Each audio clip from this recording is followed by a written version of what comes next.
Welcome to another insightful video on workplace trends. I'm Ryan Chan, CEO and founder of UpKeep. Today we'll be taking a fascinating journey through the rise and decline of unions in the United States. We'll examine the impact of this trend on various sectors, particularly manufacturing. Also, we're going to explore the potential reasons behind this decline, the effect on employee morale and productivity, and what the future could look like in this evolving landscape. So stick around, because we're about to dive into some thought-provoking discussions. Let's take a trip back in time. Picture this.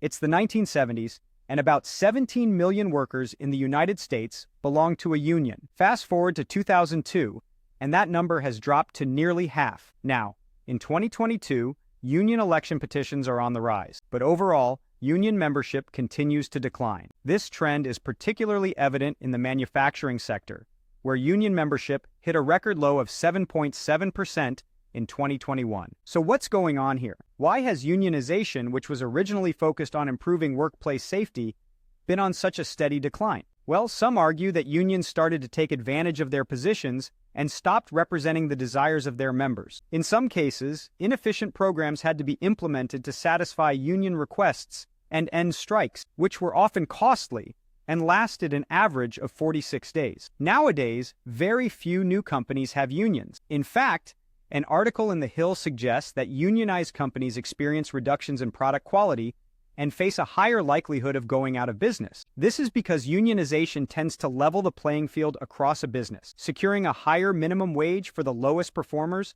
but also capping the earning potential of the best and the brightest. This, unfortunately, means less incentive for employees to work hard, perform at their best, and advance on their own. But it's not all bad news for unions. A well-led, well-organized union can create a collective bargaining voice to advocate for worker rights, potentially improving working conditions, pay, and benefits. Now let's talk about some potential economic and environmental reasons for the decline of unions. Unions had their heyday during the peak period of U.S. manufacturing. In the 1970s, a whopping 20% of employees worked in the manufacturing industry. As companies began exploring ways to reduce costs, they turned to overseas manufacturers to handle more and more of the production of goods. This shift away from the factory floor gave workers fewer reasons to unionize, particularly in the area of worker safety. As globalization grew and automation solutions came online, many employees were steered from production line jobs into more service-related companies and positions. College professor Zachary Schaller believes that up to 40% of the decline in union elections are related to these industry sector shifts and overall economic growth in our country. Author Nelson Lichtenstein, in his book State of the Union: A Century of American Labor, notes that the model of collective work rights has been replaced by individual rights based on race, gender, or other personal attributes, leading to the detriment of both. Interestingly, unionization tends to increase when unemployment rates are low. However, in recent years, this hasn't resulted in a significant increase. Some experts believe that's because the younger generation knows very little about unionization and doesn't even know anyone who belongs to a union anymore. Yet one effect of unionization is the closing of the income gap, which has been growing in recent decades, leading to a broad income disparity throughout the world. This may be a market effect resulting from fewer unions overall.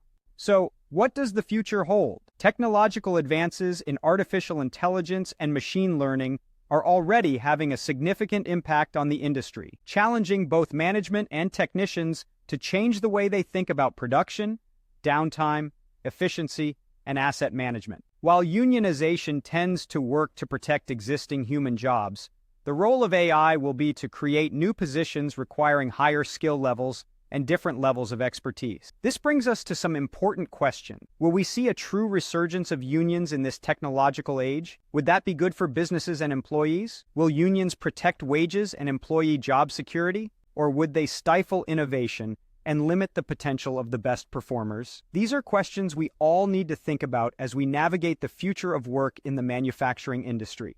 Thank you for joining us in this deep dive into the rise and decline of unions. We've explored the impact of this trend on various sectors, particularly manufacturing, and discussed the potential reasons behind this decline. Remember, the future of work is evolving, and it's crucial to stay informed. If you found this video helpful, please subscribe to our channel for more insightful content. For further information and resources, visit our website at upkeep.com.